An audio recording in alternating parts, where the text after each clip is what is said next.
The world is beginning to literally see the devastation left by Russia's invasion into Ukraine. The port city of Mariupol is in ruins, with Russian shelling destroying 90% of its infrastructure and leaving 5,000 people dead. Now, about 160,000 are trapped with no electricity, communications, heat, or water. The mayor says Russian forces have turned the city into a death camp. My husband says we will not leave, says this woman. Some brutal photos released by the governor of the Donetsk region, who says this is an attack on a humanitarian aid center.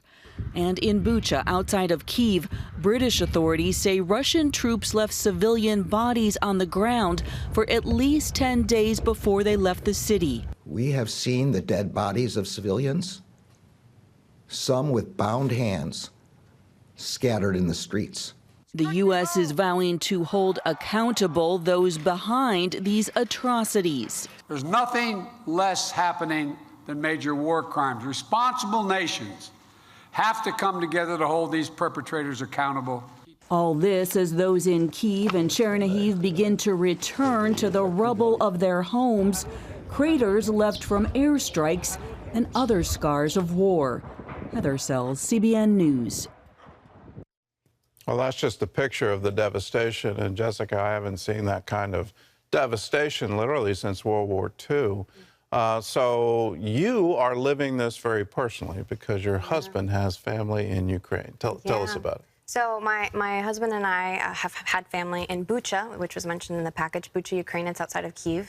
And we got the privilege actually to visit them in 2019 and meet them for me and get to experience that side of the family. And we have two cousins. They each have husbands and their spouses and kids.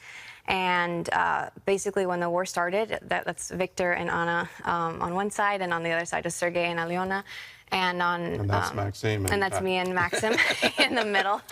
And basically, when they started in that same house that you're saying, Victor and Anya, they opened up their home, their basement to their neighbors, and they took refuge. The neighbors took refuge, and a lot of them weren't Christians. So we were calling and hearing and seeing them, and they just had so much peace. And from the beginning, they were praying, and they were saying, like, if we die tomorrow, we know where we're going, and they were just being a light. So that was really encouraging, crazy to hear that kind of testimony. And then the other two cousins, the younger couple, the husband is a deacon, Sergei is a deacon at a local church in Bucha, and basically they felt from the Lord that they were supposed to open up the church and accept people from the neighborhood. And so when the war started, they opened up the church, and they had over 100 people, between 100 and 150 at a time, and they would at every meal share the gospel. Sergei would share the gospel, and he's in the yellow shirt, and he would just, bring that hope, and people were starting to come to the Lord. In the midst of that, their home burned down, and they got hit. Their apartment complex got hit by a artillery shell, and they lost their everything. But God sustained them, and He kept preaching and kept sharing the gospel. And I think the biggest testimony, though, is on all this process, my husband's posting online and posting and asking people to pray. And the power of prayer, the power of the local church, global church coming together. The final testimony that I wanted to share was the Russians ended up showing up at the church. About 20 Russians showed up with their tanks right outside the church. And at this point, people are praying for this specific church in Bucha. And 4 of the Russians go in, and they start asking for phones and identifications and want to confiscate, and they say, who's the leader? Remember, my cousin, Sergei, the deacon, he goes up, and the peace of God was with him, and all of a sudden, the dynamic changes. The Russians change their mind. They basically say, we're Russian Orthodox, and they have a point of identification somehow, and they say, we're not here to hurt anyone, which we know is not true. Wow. They're like, we're not here to hurt anyone. We're just out to, kill the Ukrainian terrorists, according to them. And they left, and they gave back the phone, they gave back the identifications, and they left, and everyone was safe. And after that, this was a few weeks ago, after that, everyone evacuated. They're all safe. But that was a testimony of God's protection. So they're out now? Yeah, so one cousin and her family, they're in Germany, they evacuated. And the other cousin and their family, they felt from the Lord to stay. They're serving in different churches in different parts of Ukraine.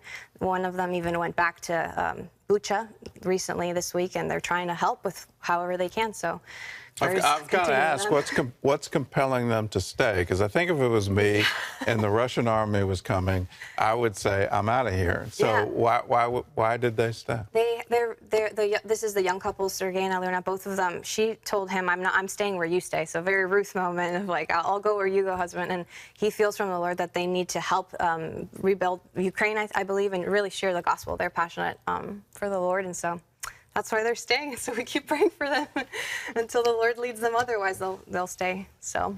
Well, we're hearing miracles happening in Ukraine, so keep praying for it. I know sometimes when you see the horror of it, you see the destroyed buildings, you see literally dead bodies strewn in the street. You go, what kind of horror is this? And you want to turn away. God wants to solve this. He wants to. He's looking for our prayers.